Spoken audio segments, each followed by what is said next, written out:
ধন্যবাদ সবাইকে। আজকে লাইভে হাজির হলাম। বিষয়টা হলো আবু সাঈদের মৃত্যু এবং তার ময়নাতদন্ত রিপোর্ট। তো ইতিমধ্যে আপনারা দেখেছেন আবু সাঈদের ময়নাতদন্ত রিপোর্ট পাবলিশ হয়েছে। তাজহাট থানা থেকে মামলাটা হয়েছিল। সেই রিপোর্টে বলা হচ্ছে যে আবু সাঈদ মৃত্যু হয়েছে আঘাতে, কোনো বুলেটে নয়। তার মানে এখানে আসলে ডকুমেন্টারি এভিডেন্স, মানুষের কথা আর কোনো ভিত্তি থাকলো না। অর্থাৎ অফিসিয়ালি পরীক্ষা নিরীক্ষার পরে যে রিপোর্টটা বের হবে সেটাকেই সত্য হিসেবে ধরে নিতে হবে। এতদিন আমারও একটা আশঙ্কা ছিল যে আসলে আবু সাঈদের মৃত্যুটা দুঃখজনক, কষ্টের, নিঃসন্দেহে তাতে কোনো ভুল নাই, অত্যন্ত মর্মান্তিক। কিন্তু এই হত্যাকাণ্ডের ব্যাপারে আমার খুবই সন্দেহ ছিল শুরু থেকেই। কারণ পুলিশ যে ধরনের বুলেট ব্যবহার করে, সাধারণত তারা রাইডার্সদের ডিসপার্স করার জন্য রাবার বুলেট ব্যবহার করা হয়, যেটা দিয়ে নন লেথাল আইটেম, যেটা দিয়ে কখনো মানুষের মৃত্যু হয় না।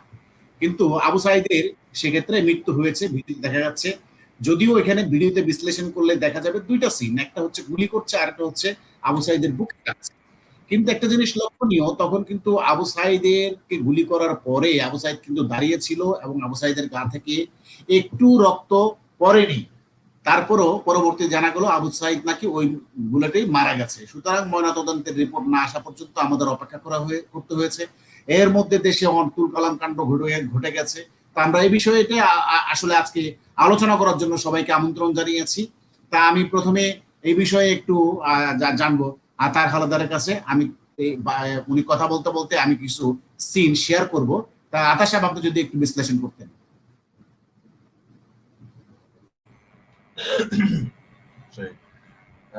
ধন্যবাদ অজয় ভাই।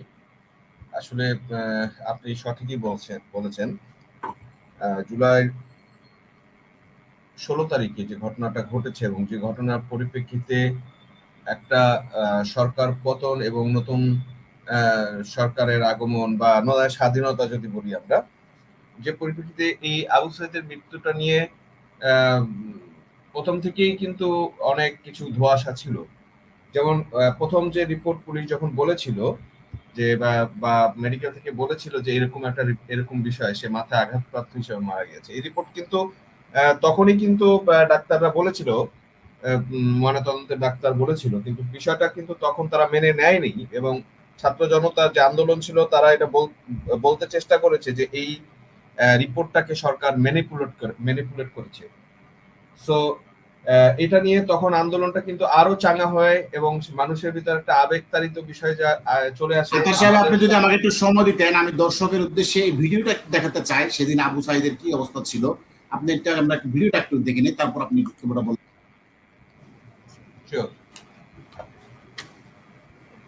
রয়েছে যে হাবু পুলিশের গুলিতে মারা যায়নি, কারণ পুলিশ এখানে তাকে রাবার বুলেট মেরেছিল। আপনারা দেখবেন যেটা চাক্ষুষ প্রমাণ আছে। কারণ পুলিশ যখন একটি বুলেট মারছে পড়ে যায় তখন তারা রাবার বুলেট, কিন্তু বুলেট মারলে সাথে সাথে পড়ে যাওয়ার কথা, কিন্তু পড়ছে না। ছিল বাইরে থেকে পুলিশের তার মানে ওকে রাবার বুলেট মারা হচ্ছে থাকে সেই মুহূর্তে। এখানে লক্ষ্য করে দেখবেন যে সামনে বা পিছনে যে শটগান দুটি দিয়ে পুলিশ গুলি করেছে, সেই সচরাচর আমরা যে পুলিশের কাছে যে শটগান গুলো দেখি রং উঠানো, জং ধরা, যেগুলো দিয়ে রাবার বুলেট মারা হয়, সেইগুলি মারা হয়েছিল। এবং আবু সাঈদ সেখানে দিব্যি দাঁড়িয়েছিল, আবার বসেছিল, তারপরে আবার দাঁড়িয়েছিল, তারপর তাকে এক পর্যায়ে চ্যাংদোলা করে নিয়ে একটা রাজনৈতিক নাটক সাজানো হয়। বুলেট মারলে তার কিন্তু সাথে সাথে পড়ে যাওয়ার কথা, সে কিন্তু পড়ে না। মানে আত্মঘাতী বুলেট যদি সেটা হয়, তো সেখানে শুধু হাবু কেন, যত শক্তিশালী ক্ষমতাধর লোকই হোক না কেন, আর যে ক্লোজ রেঞ্জে গুলি করা হয় সে কিন্তু 2-3 হাত পিছনে যেয়ে পড়তো এবং সাথে সাথে জায়গায় মারা যেত এবং পুরো আশেপাশের জায়গাটা রক্তে ভিজে যেত। এখন আপনারা এই ভিডিওতে দেখেন যতক্ষণ পর্যন্ত আবু সাঈদ সেখানে দাঁড়ানো ছিল, বসা ছিল, আবার উঠে দাঁড়ানো, তারপর তাকে চ্যাংদোলা করে হ্যাঁ, এবার বলেন আপনি। হ্যাঁ, তো এই বিষয়টা নিয়ে, আবু সাঈদের মৃত্যুটা নিয়ে কিন্তু তখন জনসমাজে এবং ছাত্র সমাজের মধ্যে একটা আবেগতাড়িত বিষয় হয়ে যায় এবং মানুষ কিন্তু এটা নিয়ে আরো সেন্টিমেন্ট হয়ে যায় এবং সরকারের বিরুদ্ধে আপনি 17 তারিখে বা 18 তারিখে যে আন্দোলন, যে ব্যাপকতা, যে ব্যাপক হত্যাযজ্ঞ যে সংগঠিত হয়, সেই হত্যাকাণ্ড নিয়েও কিন্তু অনেক ধরনের কথাবার্তা আছে এবং সেখানে দেখা গেছে পুলিশের গুলিতে যা মারা গেছে তার চেয়ে দেখা গেছে যে মানে আননোন স্পট থেকে শুট আউটে বেশি মানুষ মারা গেছে বা এরকম কিছু বিষয় ঘটছে এবং মানুষের ভিতরে এই মৃত্যু এবং মুগ্ধর মৃত্যুটা, দুইটা মৃত্যু কিন্তু মানুষকে আবেগতাড়িত করেছে অনেক ভাবে, এবং যেগুলো আসলে কেউ অনেক বেশি মানুষের কাছে হাইলাইটেড করে বা আবেগ প্রমাণ করে তুলে ধরা হয়েছে, এবং একটা চক্রই ছিল যারা এই মিডিয়াকুর মাধ্যমে, আমার কাছে ধারণা যেটা মিডিয়াকুর মাধ্যমে বা এরকম ভিডিওটা অফ করে না, ভিডিওটা অফ করে না। তারা চেষ্টা করেছে আন্দোলনটাকে একটা পরিণত রূপ দেওয়ার জন্য। আমার মনে হয় যে এই আজকের যে রিপোর্ট, আজকের যে আবু সাইদের যে রিপোর্ট, শ্রদ্ধার বা ইসের রিপোর্ট, পোস্টমর্টমের রিপোর্ট, সেই রিপোর্ট কিন্তু সেই সত্যকেই কিন্তু প্রকাশ করে। একটা কথা হচ্ছে সত্য কিন্তু এই আগুন। কথা বোঝা যাচ্ছে না, এটা ওই যে ভিডিওটা অফ করে দেন। কার ওখানে যেন মাইক, সবাই একটু মাইক গুলো মিউট করেন, তাহলে ভালো হবে। আমার কথা কি শোনা যাচ্ছে এখন? হ্যাঁ, শোনা যাচ্ছে, বলেন বলেন। তো এটাই ছিল আসলে আবু সাইদের এই ঘটনাটা টোটাল আন্দোলনে কিন্তু একটা টার্নিং পয়েন্ট, এবং সেই টার্নিং পয়েন্টের ব্যাপারে আমার যেটা মনে হয়েছে যে মিডিয়ার মাধ্যমে কোন মিডিয়া গ্রুপ সক্রিয়ভাবে প্রথম থেকে এই আন্দোলনে কাজ করেছে, যারা একটা ষড়যন্ত্রের মাধ্যমে, মিডিয়া ষড়যন্ত্রের মাধ্যমে একটা সরকারকে পতনের জন্য উঠে পড়ে লেগেছিল, এবং তারও ফলশ্রুতিতে কিন্তু আজকের বাংলাদেশ। মোটামুটি আমার কথা। ধন্যবাদ। ধন্যবাদ, ধন্যবাদ আতার সাহেব। আমি একটু আকাশ সাহেবের মতামত দিব এই বিষয়ে। আসলে জনাব আকাশ সাহেব, আপনি আমাকে শুনতে পাচ্ছেন নিশ্চয়ই। ইতিমধ্যে ময়নাতদন্ত রিপোর্ট বের হয়েছে আবু সাইদের। সেখানে দেখা গেছে যে অফিসিয়ালি তাকে ইটের মানে আঘাতজনিত মৃত্যুবরণ করেছে, কোনো বুলেটে নয়। এবং কি তার যে একটা মানুষ মারা যাওয়ার পর ফরেন্সিক ল্যাবরেটরির জন্য তার সমস্ত অর্গানগুলোকে রাখা হয়, সমস্ত অর্গানগুলোকে সেই মহাকালীতে সংরক্ষণ করা হয়, এবং চাইলে যদি কারো সন্দেহ হয় সেই ফরেন্সিক ল্যাবরেটরিতে আবারও তার সেই রিপোর্ট করতে পারে। তো আপনি কি বলবেন একটু আকাশ সাহেব, আপনি যদি একটু বলতেন।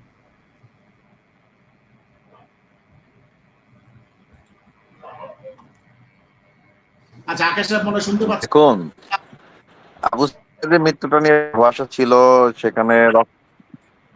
হ্যাঁ, আপনি আমাকে শুনতে পাচ্ছেন? হ্যালো, শোনা যাচ্ছে, শোনা যাচ্ছে, হ্যাঁ হ্যাঁ, শোনা যাচ্ছে। হ্যালো। বলতে চাচ্ছি, আপনি হ্যাঁ, লক্ষ্য করে দেখবেন আপনার মৃত্যু নিয়ে ধোঁয়াশা ছিল, সেখানে আপনার রক্তপাত হয়নি, রাবার বুলেটের গুলিতে মারা যায় কিনা এগুলো তখন কোশ্চেন ছিল। তখন তো আরো কিছু হত্যাকাণ্ড আমরা দেখেছি, মানুষের মাথার ঘিলু বের হয়ে গেছে পুলিশের গুলিতে, তারপর পড়ে যাওয়ার পরে উপর্যুপরি ছাত্রলীগের সন্ত্রাসী বাহিনী, হেলমেট বাহিনীর আঘাতে মানুষের মাথার ঘিলু পর্যন্ত বের হয়ে গেছে, সেই দৃশ্য আমরা দেখেছি। পক্ষান্তরে রামপুরার ঘটনা, একটি ছেলে বাসার জন্য একটি মানে আন্ডার কনস্ট্রাকশন বিল্ডিং এ সে যে লুকিয়ে ছিল, পুলিশ সেখানে যে তাকে গুলি করছে, এই সব বিষয়গুলো কিন্তু মানুষের সেন্টিমেন্টে কাজ করছে। শুধু আবু সাইদের মৃত্যু যে কাজ করছে তা কিন্তু নয়। এই বিষয়গুলা আমাদের খেয়াল করা উচিত, এবং ওভারঅল আমি দায়ী করব এই মবের যে মূল কারিগর ছিল ছাত্রলীগ, এবং ছাত্রলীগের আসলে কারণেই আওয়ামী লীগ আচ্ছা, সরকারের এই পতন। এবং আপনাকে আমি আর একটু, হ্যাঁ আসতেছি আপনার কাছে আবার। আমি তার আগে আরেকটু দর্শকের উদ্দেশ্যে আরেকটা নতুন ভিডিও প্লে করি। এখানে এই যে দেখেন ভিডিওটা, এখানে আবু সাইদকে দেখা যাচ্ছে। একটু লক্ষ্য করলে দেখবেন, একটু পরে আবু সাইদকে দেখা যাচ্ছে আবু সাইদের মাথায় ইটের আঘাত করছে একজন। অর্থাৎ আবু সাইদকে যে পুলিশ গুলি করেছে বলে দাবি করা হয়েছে, হ্যাঁ পুলিশ গুলি করেছে, সেটা তদন্তের সাপেক্ষের বিষয়। অনেক বিহাইন্ড দ্য সিন বলে একটা কথা থাকে, ঘটনার পরম্পরা অনেক কিছু থাকে, অনেক কিছু মিথ্যা মিশ্রিত থাকে, সত্য মিশ্রিত থাকে। কিন্তু প্রকৃত ঘটনাটা যখন আমরা তদন্ত করব বা অফিসিয়াল একটা ময়নাতদন্ত রিপোর্ট করব, ফরেন্সিক ল্যাবরেটরিতে রিপোর্ট প্রকাশ করব, তখন কিন্তু যে আবু সাইদ দাঁড়িয়ে আছে, দেখেন একটু দেখেন, আবু সাইদ কিন্তু এই যে বুক পিঠে দাঁড়িয়ে আছে। হ্যাঁ, আবু সাইদ কিন্তু বুক চিতে দাঁড়িয়ে আছে। এখানে কিন্তু আবু সাইদকে দেখা যাবে একটা ইটের আঘাত করতে। ওই দেখেন আবু সাইদ কি ইটা দিয়ে মারছে, ওই যে দেখেন, দেখেন। মানে এই ঘটনা ভিডিওগুলো পরে, এই যে পরে প্রকাশ হচ্ছে, এগুলো কিন্তু এতদিন আমরা দেখি না। এই যে আবু সাইদ, আবু সাইদ যাচ্ছে, এই যে আবু সাইদ যাচ্ছে। ওই যে আবু সাইদ কিন্তু একটা গুলিবিদ্ধ মানুষ এভাবে যেতে পারে না। দেখেন এবার তাকে চ্যাংদোলা করে নিয়ে যাবে, দেখেন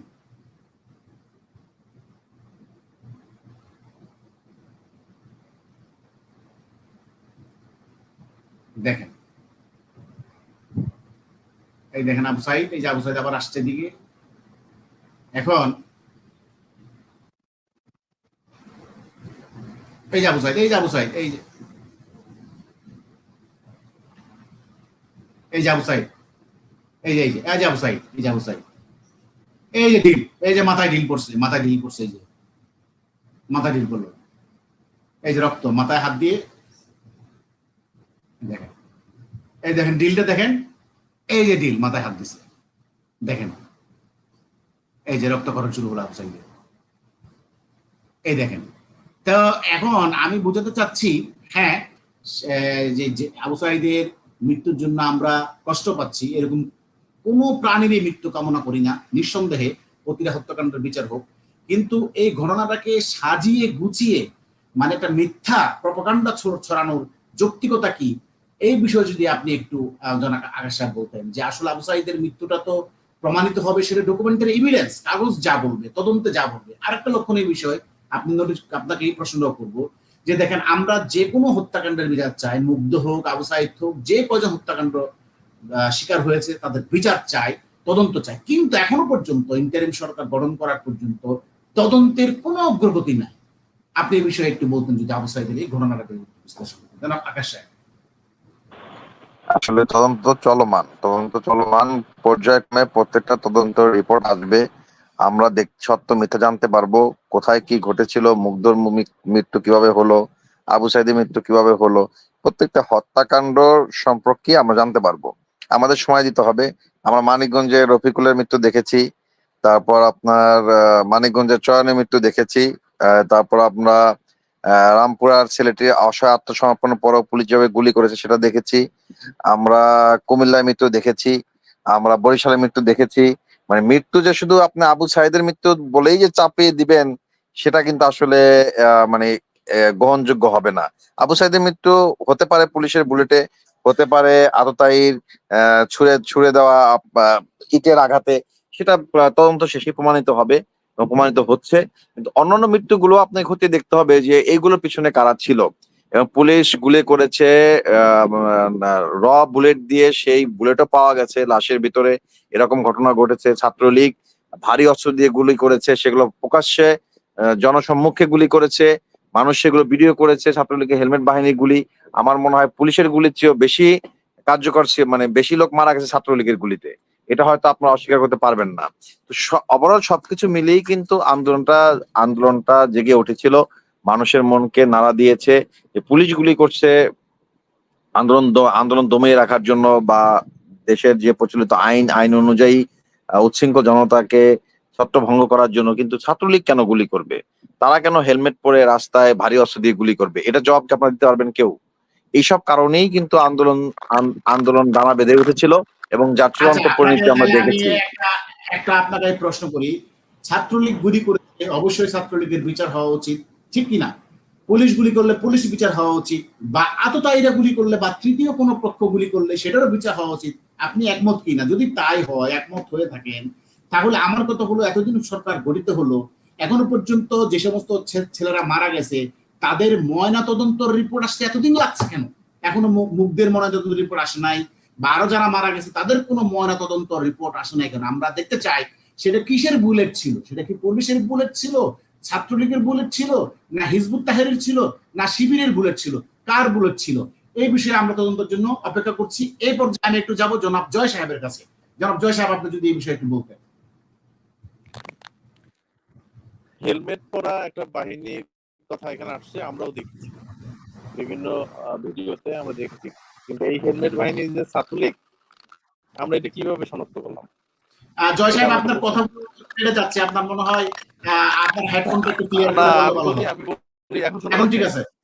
হ্যাঁ, ঠিক আছে।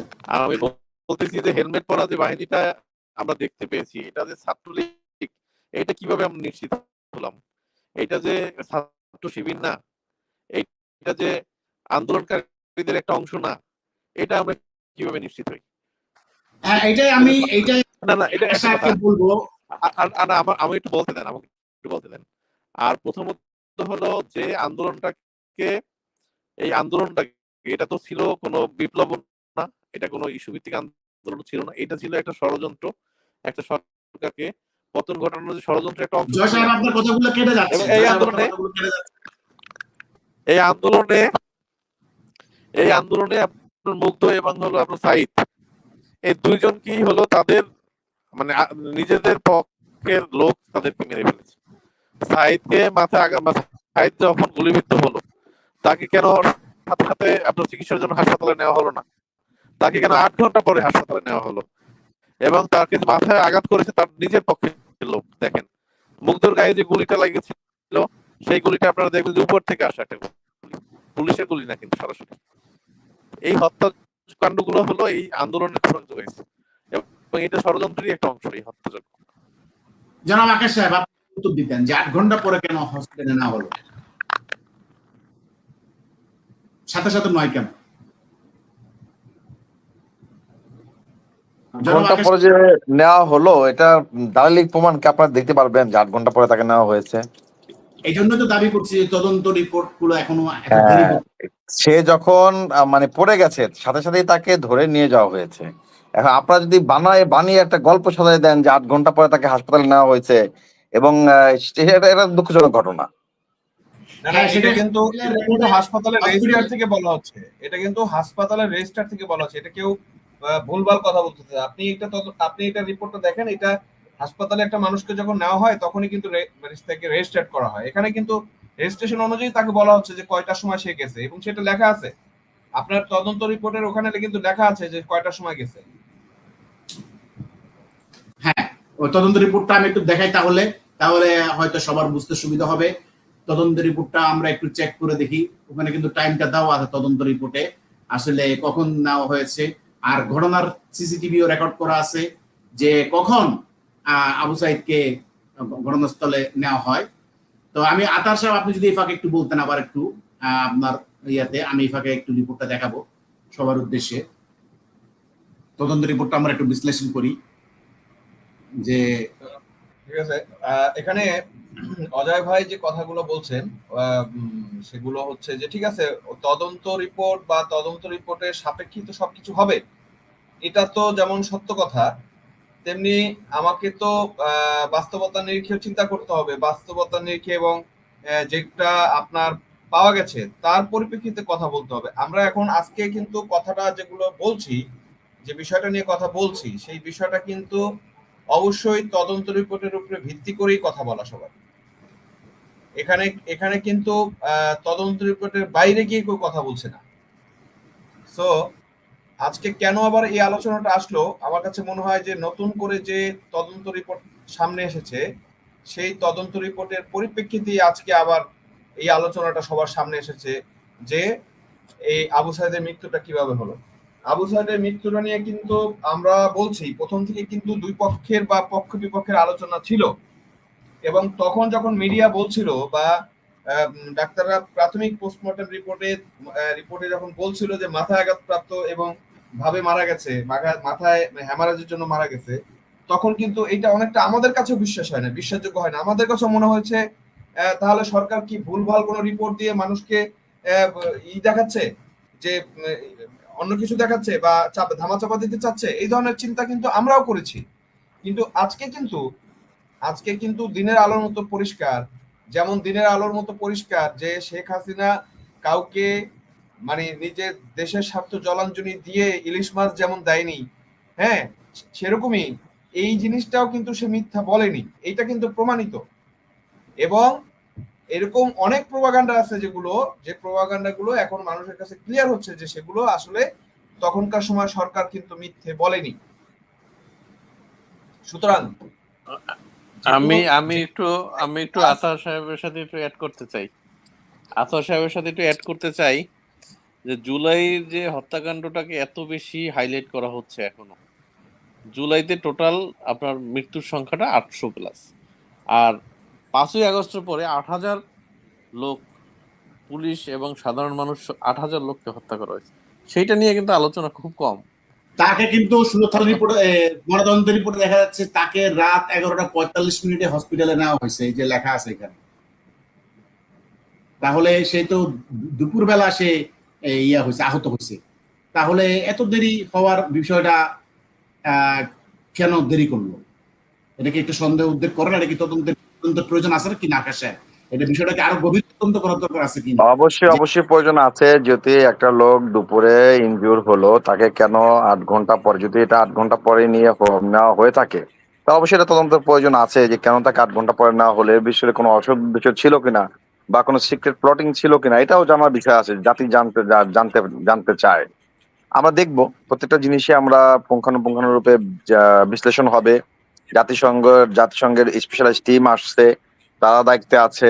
সবকিছু মিলে আমার মনে হয় যে একটা সঠিক নিরপেক্ষ তদন্ত হবে, এবং তদন্ত রিপোর্ট গুলো আমরা যখন পাবো তখন আসলে বিচার বিশ্লেষণ করে সব আমরা জানতে পারবো। যদিও অফিসিয়ালি কোনো তদন্ত রিপোর্ট আমার জানার মতে প্রকাশ হয়েছে কিনা আমি বলতে পারছি না এই মুহূর্তে।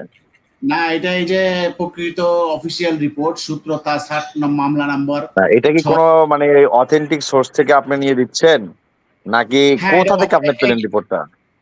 এটা অথেন্টিক সোর্স, এতে কোনো ভুল নাই। এটা আপনি তাজহাট থানায় যোগাযোগ করে প্রেরণ করে নিশ্চিত হতে পারবেন, কারণ তদন্ত রিপোর্ট প্রকাশের জিনিস, গোপনীয়তা কিছু এটা নাই। কে প্রকাশ করলো, কোন সাইট থেকে আপনি পেলেন, এটা একটু যদি জনগণকে জানাতেন।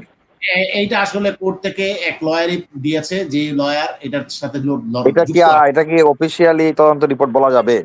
যতক্ষণ হ্যাঁ, এটা পর্যন্ত না অফিসিয়ালি, অফিসিয়াল। এটা অবশ্যই, আমার মনে এটা হয় না, অবশ্যই কারণ অফিসিয়াল তদন্ত রিপোর্ট হলে এটা জনপ্রশাসন মন্ত্রণালয় থেকে হবে, এবং সেটার না, না, না, না, না, মানে না, থানার মামলাটা আপনার হয়তো এই জায়গায় একটু ভুল হতে পারে। সেটা হলো থানার রিপোর্ট সাধারণত কোর্টে প্রেরণ এটা হয়। তো এখন আর ইয়াতে নাই, এটা তো থানা মামলা নাই, এটা তো আপনার না, না, ইন্টারন্যাশনাল আন্তর্জাতিক ভাবে তদন্ত হচ্ছে। সেক্ষেত্রে না, তো না, না, আমার মনে বলি হয় না আপনাকে, এটা আমি কোর্ট আমি থেকে কিভাবে রিপোর্ট আসবে। আমি আচ্ছা একটু আমি ক্লিয়ার ভাই, করি। বলি। আরেকটু আলোচনা আসা দরকার। এই মামলাটা ইন্টারন্যাশনালি যায়নি, এখন এখন এটা পিবিআই এর হাতে দেওয়া হয়েছে, পিবিআই এর হাতে দেওয়া হয়েছে। আমি একটু বলি, এই ঠিক ব্যাপারে আছে। একটু ক্লিয়ার করে দিই মামলা সংক্রান্ত বিষয়টা। সেটা হলো, প্রথমে যখন মামলা হয়, মামলা যে হাতে কোথায়, যদি দেওয়া হয়ে থাকে, একটু আমি বলতে চাচ্ছি, আমি একটু বলি আপনার বলি একটু সামনে শেষ দিয়ে করি, আমার বলছি। মনে হয় আমাকে একটু পিবিআর শেষ হাতে করতে যদি দিলে। দেওয়া হয়, তাহলে পিবিআর সাইট থেকে রিপোর্টটা প্রকাশ পেলে আমরা এটা অথেন্টিক আমি ধরতে পারি। আমি আপনাকে এবার বলি, আপনাকে একটু বলি, বুঝতে সবার জন্য বলি। সেটা হলো, কোনো মামলা যখন হয়, সেই মামলাটা পিবিএ তো হয় না, বা ডিএমপি তো হয় না, কোনো জায়গায় হয় না, থানায় হতে হয়, সংশ্লিষ্ট থানায়। এবং ওই সংশ্লিষ্ট থানা বরাবরই তার ময়নাতদন্ত রিপোর্ট ইস্যু হবে। পরবর্তীতে মামলা বিচার কাজের জন্য আন্তর্জাতিক আদালতে যেতে পারে, পিবিআর কাছে ফার্দার তদন্তের জন্য যেতে পারে, সিআইডি যেতে পারে, ডিবিতে যেতে পারে। সেটার সাথে রিপোর্টের কোনো সম্পর্ক নাই। রিপোর্ট যাবে সংশ্লিষ্ট থানার ভিতরে, অর্থাৎ হাসপাতাল থেকে থানায় প্রেরণ করতে হবে মামলার রিপোর্ট। এখন থানা কর্তৃপক্ষ সেটা মামলাটা ফার্দার তদন্ত যারা করবে তাদের কাছে পাঠাবে, সেটা আন্তর্জাতিক আদালতে পাঠাবে, সেটা সিআইডির কাছে পাঠাবে, সেটা পিআইবির কাছে পাঠাবে, কিন্তু থানা হলো মেইন। আমি আপনাকে হয়তো বুঝাতে পেরেছি।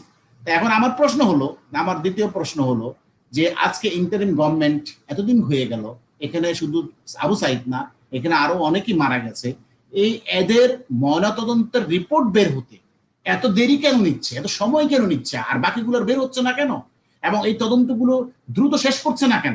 এখানে কি সরকারের কোনো অসৎ উদ্দেশ্য আছে? জনাব আকাশ সাহেব, আপনি কি বলবেন? আজাদ রায় সাহেব, আপনার কথাগুলো শুনে ভালো লাগলো, কিন্তু বিষয় হচ্ছে আমরা কিন্তু অফিসিয়ালি কোনো রিপোর্ট এখন পর্যন্ত পাইনি। আপনি একটা রিপোর্ট কোথা থেকে ধরে নিয়ে আসছেন, এটা আমি আসলে বলতে পারবো না এই মুহূর্তে। আপনি যদি অথেন্টিক সোর্স, যে আমি এই পেজ থেকে বা এই সংস্থার আমি ওয়েবসাইট থেকে কিংবা কোর্ট থেকে এবং কোর্টের কোনো সাইট থেকে আপনি নিয়ে দেখাতে পারতেন যে এটা অফিসিয়ালি লঞ্চ হয়েছে, বা কোনো পত্রিকার রিপোর্টটা প্রকাশ করতো, প্রথম আলোর মতো পত্রিকা প্রকাশ করতো, ইত্তেফাকের মতো পত্রিকা প্রকাশ করতো, বা ডেলি স্টারের মতো পত্রিকা প্রকাশ করতো, তাহলে আমার ধরে নিতাম ওটা অথেন্টিক। এখন পর্যন্ত কিন্তু এটাকে অথেন্টিক রিপোর্ট হিসেবে ধরে নিতে পারছি না, প্রথমত। দ্বিতীয়ত, আচ্ছা, যখন আমি অথেন্টিক রিপোর্ট গুলো পাবো, তখন এগুলো নিয়ে কিন্তু আলোচনা আসবে।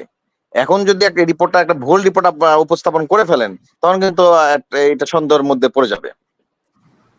না, এটা তো এটা ডেফিনেটলি। বলেন, এটা জয় এই সাহেব বলেন। রিপোর্টটা এই রিপোর্টটা অথেন্টিক না ধরে নিলেও, এই রিপোর্টটা কিন্তু আপনি অন্য সব বাদ দেন, অনলাইন পত্রিকা এবং সোশ্যাল মিডিয়াতে আজকে 2 দিন ধরে ঘুরতেছে। হ্যাঁ, নোবডি রিফিউজ ইট, কেউ এটাকে তো এখনো প্রত্যাখ্যান করে না এই রিপোর্টটা। আচ্ছা, না, পত্রিকায় রিপোর্ট। এটা তো না আওয়ামী লীগ না না কর্তৃক ম্যানিপুলেটেড রিপোর্ট হতে পারে। না না না না না না পত্রিকা তো প্রত্যাখ্যান। এটাও রিপোর্ট আসছে, আপনার অনলাইন পত্রিকাগুলোতে এটাও দেখা যাচ্ছে যে শেখ হাসিনা 45 মিনিট আপনি বাংলাদেশে এসে অবস্থান করে বন্যা পরিস্থিতি মোকাবেলা করে চলে গেছে। তাহলে কি আমরা ধরে নেবো এটা অথেন্টিক? না না, আপনি প্রত্যাখ্যান করে নাই তো কেউ এত, এই রিপোর্টটা যে ঘুরছে সবার চোখের সামনে প্রত্যাখ্যান এটা করে নিয়ে নাই, এত আমি তো নিজে প্রত্যাখ্যান করছি। আপনি আপনি আপনি আপনি করছেন না না, না আমি আপনি নিজে আমি প্রত্যাখ্যান করছি। আমি আপনি আপনি আমি তো অ্যাকসেপ্ট করা বা প্রত্যাখ্যান করার কেউ না, সংশ্লিষ্ট আপনি বলছেন যে এটা কোনো দায়িত্বশীল জায়গা থেকে কি রিপোর্টটা দেয়, দায়িত্বশীল জায়গা থেকে তো কেউ প্রত্যাখ্যান করে নাই, আমি সেটা বললাম। আপনি আমি ধরেন এটাকে অ্যাকসেপ্ট করার বা প্রত্যাখ্যান করার কিছু যায় আসে না। আপনি যে দায়িত্বশীল জায়গার কথাটা বললেন, সেই দায়িত্বশীল জায়গা থেকে তো কেউ এটাকে প্রত্যাখ্যান করে না এখন। এক আচ্ছা, দায়িত্বশীল এটা কেউ কি আপনি কখনো দেখেছেন যে তারা আনঅফিসিয়ালি একটা জিনিসকে তারা প্রত্যাখ্যান, বা কোনো পত্রিকা কি না এরকম কেন, করেছে যে কেন মেট্রো রেল আমি কর্তৃপক্ষ, প্রত্যাখ্যান করেছি? মেট্রো যেমন রেল শেখ কর্তৃপক্ষ হাসিনার একটা, শেখ হাসিনা পদত্যাগ পত্র আমরা দেখছি ঘুরছে, আপনার অনলাইনে ঘুরছে, এটা তো সবাই অনেকেই অ্যাকসেপ্ট করে নিয়েছে, তার মানে কি এটা কারেক্ট হয়ে যাবে? এটা না তো না, তার এটা তো অফিসিয়ালি প্রত্যাখ্যান এই পদত্যাগ যে নয়। না, না আচ্ছা আমি একটু যুক্ত করি আমাকে একটু সুযোগ দেন। সেটা হলো আকাশ সাহেবের কথা যুক্তি আছে, সেটা হলো যে আসলে অফিসিয়ালি তো পাবলিশড হয় নাই। হ্যাঁ, আমি আপনার সাথে একমত, কিন্তু জয় সাহেবের কথা ঠিক আছে, এখনো পর্যন্ত এই রিপোর্টকে ভুয়া বলে চ্যালেঞ্জ কেউ করতে পারে না, এটাও কিন্তু দেখার বিষয়। তো আমাদের একটু অপেক্ষা করতে হবে 2 দিন, যে এটা যখনই কোনো দায়িত্বশীল কোনো পত্রিকা সে দায়িত্ব নিয়ে প্রকাশ করবে, অথবা সরকার যদি তার ওয়েবসাইটে প্রকাশ করে, সাধারণত এই সমস্ত রিপোর্ট সরকার ওয়েবসাইটে প্রকাশ করে না, সেক্ষেত্রে কোনো পত্রিকা যখন বলবে তখন সেটাকে অথেন্টিক হিসেবে ধরতে হবে, আর কোনো সুযোগ নাই। তবে এটা জিনিস ঠিক, যেমন শেখ হাসিনার পদত্যাগ পত্রটা প্রকাশ হয়েছিল, অফিসিয়াল সাইট থেকে কিন্তু ডিনাই করা হয়েছে, অর্থাৎ কিন্তু এই রিপোর্টের ব্যাপারে কেউ অস্বীকার করে না এখন পর্যন্ত। সুতরাং আমরা আপাতত এটাকে সঠিক ধরে নিতে পারি, যেহেতু কেউ অস্বীকার করে না, কেউ চ্যালেঞ্জ করে না। যদি চ্যালেঞ্জ করে সেক্ষেত্রে আমরা হাটের সাথে যোগাযোগ করব যে হ্যাঁ আপনারা এটাকে অস্বীকার করেছেন কিনা, তখন তাজ হাট কর্তৃপক্ষ জবাব দিবে হ্যাঁ এটা সঠিক আছে। আর একটা জায়গা, আর একটা গুরুত্বপূর্ণ আর একটা জায়গা হলো যে আপনার এখন এই রিপোর্ট যেহেতু প্রত্যাখ্যান হয় নাই, আশঙ্কা করছি, আমি সঞ্চালকের দৃষ্টি আকর্ষণ করছি, আমি আশঙ্কা করছি যে এখন এই রিপোর্ট আবার ম্যানিপুলেট করার জন্য ফার্দার কোনো ধরনের পুনর্তদন্তের নামে অথবা আপনার কোনো প্রেশার ক্রিয়েট করা হয় কিনা, সেই ব্যাপারেও আমাদেরকে সতর্ক থাকা দরকার। হ্যাঁ হ্যাঁ, এটা এটা কথাটা যৌক্তিক, বাংলাদেশে সবই সম্ভব, যে আসলে এই রিপোর্টকে আমরা আশা করি বৈষম্যহীন সমাজ তৈরি করবেন প্রফেসর ইউনূস সাহেব। এখানে হয়তো সংবাদ মাধ্যম যদিও ফ্রি না, তারা তাদের গলা আঁটুটি চেপে ধরা হয়েছে, সুতরাং এই ধরনের রিপোর্টকে ম্যানিপুলেটও করে ফেলতে পারে, এই ধরনের রিপোর্টকে তারা ঘুরিয়ে ফেলতে পারে, এটাও সম্ভাবনা আছে। তবে হয়তো আজকে এই রিপোর্টকে ডাইভার্ট করতে পারে, কিন্তু হয়তো এক সময় সেটার জন্য তাদেরকে প্রফিট দিতে হবে যারা করেছে। যেমন উদাহরণ দিই, 2004 সালে বিএনপি জনসভায় প্রকাশ্য গ্রেনেড মেরে রিপোর্টকে ম্যানিপুলেট করেছিল, ঘটনাকে অন্য খাতে প্রবাহিত করেছিল, কিন্তু পরবর্তীতে সুষ্ঠু তদন্তের মাধ্যমে আমরা রিপোর্ট পেয়েছি। এটাও যদি তাই করে, পরবর্তী সরকার যে আসবে সেই সেটা সঠিক তদন্ত করে বিচার করবে। জনাব আকাশ সাহেব, আর কি সরকার কি কোনো ম্যানিপুলেশন করতে পারে? কোনো সম্ভাবনা নেই। যদি রিপোর্ট এটা অথেন্টিক হয়, এই রিপোর্টই থাকবে। আমার দৃঢ় বিশ্বাস আছে এই সরকারের উপর, তারা বৈষম্যহীন সমাজ গড়বে এবং এখানে কোনো বৈষম্যের আশ্রয় থাকবে না। সাদাকে সাদা, কালোকে কালো বলার সক্ষমতা এই সরকার আছে, এবং আমরা দেখেছি ইতিমধ্যে সরকার ভূয়সী প্রশংসার দাবিদার। তারা ইতিমধ্যে যে উন্নয়নমূলক কার্যক্রমগুলো করে যাচ্ছে এবং দেশ উন্নয়নে তারা যে পদক্ষেপ নিয়েছে, যে সংস্কার কমিটিগুলো করেছে, কোথাও কোনো ত্রুটি আমার চোখে এ পর্যন্ত, ওই ক্ষুদ্র ত্রুটি ছাড়া বড় কোনো ত্রুটি এ পর্যন্ত পরিলক্ষিত হয়নি। সেক্ষেত্রে আমি এই সরকারের উপর পুরো বিশ্বাস রাখতে চাচ্ছি এবং আস্থা রাখতে চাচ্ছি, এই সরকারকে সময় দিতে চাচ্ছি, এবং ক্রমান্বয়ে আমরা এটাও আশা করব প্রত্যেকটা হত্যাকাণ্ডের সঠিক রিপোর্ট, সঠিক তদন্ত রিপোর্ট আমরা দেখব এবং হয়তো প্রকাশ করা হবে জনসম্মুখে। আমরা এটা আশা করতেই পারি, এবং আমার শিশু পর্যন্ত মারা গেছে এটাও মানে তদন্ত হবে, এবং এখানে বিদেশি গোয়েন্দা সংস্থাগুলো এর সাথে ইনভলভ থাকবে। সবকিছু মিলে আমরা আশাবাদী সুষ্ঠু তদন্তের মাধ্যমে সুষ্ঠু বিচার এদেশে সম্পন্ন হবে, এটা আশা আমরা রাখতেই পারি। না এটা এই আশাটা তো, এই জনাব আশাটা আকাশ সাহেব, আমাদের আমি একটু আমাদের জনাব আকাশ সাহেবের কাছে যাবো। হ্যাঁ বলেন জয় সাহেব, বলেন। আমাদের এই সরকারের উপর আস্থাটা ওই জায়গায় ছিল, কিন্তু যখন দেখলাম যে একের পর এক মিথ্যা মামলা দেওয়া হচ্ছে বিভিন্ন জায়গাতে, তখন এই মিথ্যা মামলায় আসামি করা এই সংস্কারের অংশ নাকি, এটাও আমার একটা প্রশ্ন থাকলো আকাশ সাহেবের কাছে। ধন্যবাদ। না জয় সাহেব, এখানে এখানে একটু আমি সংযুক্ত করতে চাই। মিথ্যা মামলাটা কে দিচ্ছে, কে বা কারা দিচ্ছে? আপনি বাংলাদেশের একজন নাগরিক হিসেবে মামলা করতে পারেন, এটা কিন্তু অধিকার আপনার আছে। আপনি মামলা করলেন, সেই মামলা তদন্তের পরে অনেক কিছু মামলা রাখা হচ্ছে, কিছু মামলা কিন্তু আপনার রাখা হচ্ছে না। এটাও কিন্তু আপনার দেখতে হবে। যদি মিথ্যা মামলা হয় সেটাকে কিন্তু রাখা হচ্ছে না। আমরা সঠিক তথ্য দেওয়ার চেষ্টা করব, মানুষ যাতে আমাদের তথ্য পেয়ে উপকৃত হয় এবং আমরা সত্যকে যেন উপস্থাপন করতে পারি, মিথ্যাকে যেন আমরা উন্মোচন করতে পারি। আমাদের এটাই লক্ষ্য হওয়া উচিত। আমরা এই সরকারের বিপক্ষের লোক না, আবার এই সরকারের পক্ষের লোক না। আমরা নিরপেক্ষভাবে বলতে হবে, নিরপেক্ষভাবে চিন্তা ভাবনা করতে হবে, আমাদের দেশের মঙ্গলের জন্য কথা বলতে হবে, দেশপ্রেমের জায়গা থেকে কথা বলতে হবে। আমি সবার কাছে রিকোয়েস্ট রাখবো, অনুরোধ করব, আপনারা এই বিষয়গুলো মাথায় রাখবেন। ধন্যবাদ। আমি এখন একটু আতার সাহেবের কাছে যাব। আতার সাহেব, আপনি যদি বলতেন আপনার কোনো বক্তব্য থাকলে বিষয়ে। হ্যাঁ, ধন্যবাদ অজয় ভাই। আকাশ ভাই আজকে আমার কাছে মনে হয় যে একটু প্রিপারেশন কম আছে, অনেক কিছু ইনফরমেশন তার কাছে অথেন্টিক মনে হচ্ছে না, বা এই বিষয়গুলো সম্পর্কে হয়তোবা উনি সম্যকভাবে অবগত না। দেখেন, একটা কথা বলতে হয়, এই আবু সাইদ এবং মুগ্ধর হত্যার বিচার যখন ওরা 8 দফা দাবি দিল, তার ভিতর অন্যতম ছিল হত্যার বিচার। সেখানে কিন্তু মাননীয় প্রধানমন্ত্রী বারবার বলেছেন, তখন বলেছেন ঠিক আছে তোমাদের 8 দফা আমরা মেনে নিচ্ছি, এই হত্যার বিচার হবে, এবং একটা কমিশন গঠন হয়েছে, নিরপেক্ষ বিচার বিভাগীয় তদন্ত কমিটি গঠিত হয়েছে, সর্বোচ্চ তদন্ত কমিটি। সেখানে ম্যানিপুলেট হওয়ার চান্স খুব কম। এইভাবে তদন্ত কমিটি হওয়ার পরও সরকারের বিরুদ্ধে তারা 8 দফা থেকে পট করে 9 দফায় গেল, 9 দফা থেকে শর্ট করে সে এক দফা চলে গেল। মানে তাদের উদ্দেশ্যটাই, আন্দোলনের উদ্দেশ্যটাই কিন্তু ছিল ভিন্ন। আজকে দেখেন ঢাকা ইউনিভার্সিটিতে শুরু করে যারা আন্দোলনের পিছনে ছিল তারা কারা বের হচ্ছে। বাংলাদেশে প্রতিক্রিয়াশীল রাজনীতি এখন লুকিয়ে রাজনীতি, একটা গণতান্ত্রিক দেশে লুকিয়ে রাজনীতি কারা করে? একটা গণতান্ত্রিক দেশে লুকিয়ে রাজনীতি কারা করে? অবশ্যই নিষিদ্ধ ঘোষিত বা জনসম্মুখে প্রকাশ পেতে পারে না, জনমানুষ ঘৃণা করে, প্রকাশ পেলে ঘৃণা করে যে আমি শিবির করি বা ওই ছেলে শিবির করে, এইটা মানুষ জানলে সাধারণ মানুষ, সাধারণ জনতা তাকে ঘৃণার চোখে দেখবে। এই ঘৃণা থেকে বাঁচার জন্য তারা গুপ্ত পরিচয়ে সমন্বয়ক হয়ে আজকে এই আন্দোলনটা, এবং এই আন্দোলনের পিছনে তাদের নানা কৌশল, নানা অপকৌশলের মাধ্যমে আজকে কিন্তু তারা এই একটা সরকারকে এবং একটা দেশকে ধ্বংসের দ্বার প্রান্তে নিয়ে এসেছে। আজকে দেখেন আপনি কোথায় গার্মেন্টস গুলো, আজকেও দেখবেন, আমি কয়েক জায়গায় দেখলাম এক কারখানার বন্ধের নোটিশ দিয়ে বন্ধ করে দিয়ে প্রায় 49টার মতো কারখানা বন্ধ ঘোষণা হয়েছে। তো আমরা আজকে কি বাংলাদেশ কোথায় যাচ্ছি? ধ্বংসের দ্বার প্রান্তে যাচ্ছে। একজন গার্মেন্টস মালিক সে নিজে একটা স্ট্যাটাস দিয়েছে, এরকম একটা স্ট্যাটাস সে নিজে দিয়েছে যে বাঙালির মানে সামনে যে অভাবের দিন বা সামনে যে ফকির হওয়ার দিন চলে আসছে, কারণ তারা আর কারণ চালাতে পারছে, সে নিজে লিখতেছে এ বাঙালি ভিক্ষার ঝুলি নিয়ে প্রস্তুত হও, ভিক্ষার ঝুলি নিয়ে প্রস্তুত হও। আর এভাবে আর কিছুদিন চললে ভিক্ষা ছাড়া কোনো গতি নেই। এই সরকার, আমার কাছে তো মনে হয় আইন শৃঙ্খলা তো দূরের কথা, সে কোনো কিছু নিয়ন্ত্রণ করতে পারছে না, এবং সব কিছুতে বিশৃঙ্খল করে রেখেছে। তারা মব জাস্টিসকে অ্যাক্টিভ রেখেছে, পুলিশ প্রশাসনকে অ্যাক্টিভ করতে পারে নাই, বিভিন্ন ধরনের প্রগতিশীল এবং প্রতিক্রিয়াশীল লোকজনকে দিয়ে ঘটনা ঘটাচ্ছে। আমরা সরকারের বিষয়টা মনে হয় পর আলোচনা করব।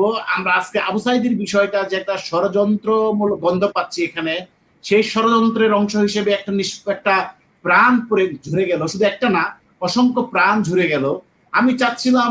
আমি ব্যক্তিগতভাবে চাচ্ছিলাম প্রত্যেকটা হত্যার সুষ্ঠু তদন্ত হোক, এবং প্রকৃত ক্রিমিনালরা যারা প্রকাশ্যে তৃতীয় পক্ষ হয়ে বা প্রকাশ্য হয়ে এই খুনের সাথে জড়িত ছিল, অর্থাৎ এই শিক্ষার্থীগুলো মারা গেছে কারণ। অজয় ভাই, আর এক মিনিট আপনাকে একটু থামাতে চাই।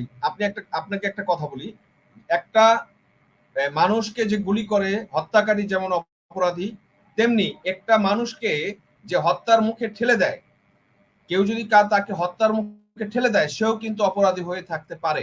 আজকে এই সমন্বয়করা যে আন্দোলন করেছে, এখানে কিন্তু স্পষ্টভাবে তারা যে ধরনের রোল প্লে করছে, সরকারের সাথে তারা একটা আলোচনা বা এই ধরনের মৃত্যু বা রোধ করার জন্য বা এই হত্যা রোধ করার জন্য বা যাতে মৃত্যু সংখ্যা কম হয়, যে কোনো আন্দোলনে আমি রাজনৈতিক ব্যক্তিত্বদের দেখেছি যে তারা যাতে কর্মীদের মৃত্যু কম হয় সেইভাবে তারা আন্দোলন দেওয়ার চেষ্টা করেছে, সেই প্রক্রিয়াতে করার চেষ্টা করেছে। কিন্তু ওনাদের প্রক্রিয়াটা কিন্তু সেরকম ছিল না। তারা অধিক সাধারণ মানুষকে এই বন্দুকের মুখে ঠেলে দিয়েছে এবং তারা উৎসাহ দিয়েছে। সো এইভাবে ইন্ধন দেওয়ার জন্য এই সমন্বয়কদের বিচার হবে কিনা সেটা জাতি জানতে চায়। ধন্যবাদ। এখানে একটা কথা আমি যোগ করতে চাই, আপনার সাধারণ মানুষ কখন রাস্তায় নেমে আসে এটা কি আপনার বোধগম্য? যখন মানুষের দেয়ালে পিঠ থেকে যায়, যখন মানুষের আর কোনো উপায় থাকে না, তখন উস্কানি দিলেই কি না দিলেই কি মানুষ নিজের প্রয়োজনে রাস্তায় নেমে আসছে, নিজের কথা বলার অধিকার ফিরিয়ে আনার জন্য রাস্তায় নেমে এসেছে। মানুষের গলা চেপে ধরা হয়েছিল, সেই হাতকে সরিয়ে দেওয়ার জন্য মানুষ রাস্তায় নেমে এসেছে। এগুলো বুঝতে হবে মানুষ। এবং 5ই আগস্ট কিন্তু সারা বাংলাদেশে মিষ্টি ছিল না, কোনো সমস্ত মিষ্টি শেষ হয়ে গেছিল। মানুষ এতটাই আনন্দ পেয়েছিল 5ই আগস্টের ঘটনায় যে একটা মিষ্টিও কিন্তু ছিল না। সারা বাংলাদেশে লক্ষ লক্ষ কেজি মিষ্টি কিন্তু বিক্রি হয়ে গেছিল। এটা কিন্তু অস্বীকার করার কোনো সুযোগ নাই আতাহার সাহেব। শুধু মানে মাথা দিয়ে ঠেললে হবে না, এটা সত্যকে সত্য বলার সৎ সাহস থাকাটা উচিত বলে আমি মনে করি। জনগণ রাস্তায় নেমে এসেছে, তাদের নিজেদের প্রয়োজনে নেমে এসেছে, সাধারণ জনগণ নেমে এসেছে রাস্তায়। এখানে সমন্বয় কয়জন? যদি সাধারণ জনগণ রাস্তায় নেমে না আসতো তাহলে কিন্তু আজকে এই সরকারের পতন হতো না, এই জালেম সরকারের পতন হতো না। এটা কিন্তু আমরা অস্বীকার করতে পারি না। আর নিষিদ্ধ, আপনি যে বললেন যে মানুষ কখন লুকিয়ে রাজনীতি করে, যখন তাকে বাধ্য করা হয়, যখন তাকে বাধ্য করা, তাকে রাজনীতিকে নিষিদ্ধ করা হয় কোনো কারণ ছাড়া, তখনই কিন্তু মানে সে আর দলমত নির্বিশেষে সমন্বয় কারা, আমি আপনি আমার ভাই আপনার ভাই, তারাই তো প্রত্যেকের নিজস্ব মানে পছন্দ থাকতে পারে। কেউ শিবির থাকবে, কেউ বিএনপি থাকবে, কেউ আওয়ামী লীগ থাকবে। এবং আমরা দেখেছি আওয়ামী লীগের শত শত ছেলে তারা পদ থেকে রিজাইন দিয়ে আন্দোলনে শরিক হয়েছে। এটা তো অস্বীকার করার সুযোগ নাই। সত্যটা আমরা বলি, সত্যটা বলার অভ্যাস করি। আপনি না আকাশ ভাই, এখানে কিন্তু আপনি কি 15 বছর কথা বাদ দেন, 15 বছর আগে যদি যান তাহলেও কিন্তু শিবির যারা করতো প্রকাশ্যে তারা কিন্তু আসতো না, লুকিয়ে থাকতো। তো এখন 15 বছরও তারা লুকিয়ে ছিল। আমি বলি, ছাত্রলীগ থেকে যারা আসতেছে বলতেছেন তাদেরও যাই দেখেন তারা শিবিরের লোক। এখানে আমার কথাটা ক্লিয়ার। প্রসঙ্গের বাইরে আমরা না গেলে যেটা আপনার আমি বলি, আমি তারপরেও আমি একটু একে আকাশ সাহেবকে বলি, 15ই আগস্টে জাতির জনক বঙ্গবন্ধুকে সপরিবারে হত্যা করার পরও এই দেশে মিষ্টি বিতরণ করা হয়েছে, এবং 15ই আগস্টের হত্যাকারীদের যখন ফাঁসি হয়েছে দেশে, তখনও বাঙালিদের মিষ্টি বিতরণ করছে। আপনি মিষ্টি বিতরণকে দিয়ে তখন মিষ্টি বিতরণ করলো, বাংলাদেশে মিষ্টি কিন্তু শেষ হয়ে যায়নি। 2-10 কেজি মিষ্টি বিক্রি হয়েছে, কিন্তু আপনার সারা বাংলাদেশে মিষ্টি শেষ হয়ে যাবে সেটা কখন শেষ হয়? যখন মানুষের পিঠ দেয়ালে ঠেকে যায়, তখনই সেটা হয়। মিষ্টি শেষ হওয়া, মিষ্টি বিতরণ, এটাও একটা রাজনীতির অংশ। এটা নিয়ে আরেকদিন আলাপ করব। আপনি ভাই, আমার কথা হলো ভেরি ক্লিয়ার যে আবু সাইদকে সাইনবোর্ড হিসেবে ব্যবহার করে এই আন্দোলনকে চাঙ্গা করা হয়েছে। সেই আবু সাইদ রাবার বুলেটে মারা যায় নাই, তাকে আহত হওয়ার 8 ঘন্টা পরে হসপিটালে ভর্তি করা হয়েছে, এবং তার পোস্টমর্টেম রিপোর্টে আমরা দেখতেছি তার মাথায় আঘাত করা হয়েছে, সেই আঘাতের কারণে তার মৃত্যু হয়েছে। তাহলে যে আবু সাইদকে আপনার বীরশ্রেষ্ঠ ঘোষণা দেওয়া হলো, তার নামে বাংলাদেশে জাদুঘর তৈরি করা হবে, অথচ এই হত্যাযজ্ঞটাই হয়েছে একটা ষড়যন্ত্রের অংশ। এটা আগে সবাইকে যুক্ত হওয়ার জন্য। আমরাও চাই আবু সাইদ হোক, সেও একজন মানুষ। কোনো হত্যাকাণ্ডে আমরা সমর্থন করি না, কোনো প্রাণীরই হত্যা আমরা সমর্থন করতে পারি না, এবং প্রতিটা হত্যার সুষ্ঠু বিচার হোক, এবং কোনো ধরনের এখানে কোনো পক্ষ নেওয়ার কোনো সুযোগ না থাকে। সঠিক তদন্ত, উপযুক্ত তদন্ত হোক এবং উপযুক্ত শাস্তি হোক অপরাধীদের, এই কামনা ব্যক্ত করে আবারও আপনাদেরকে ধন্যবাদ জানিয়ে যুক্ত হওয়ার জন্য। আর আপনারা আমাদের ইউটিউব চ্যানেল মুক্তিবার্তা কংগ্রেস সাবস্ক্রাইব করে আমাদের সাথে থাকবেন এবং যুক্ত হয়ে আপনারাও আপনাদের মতামত দিবেন, এটাই প্রত্যাশা করি। সবাইকে আবারও ধন্যবাদ। আপনাকে।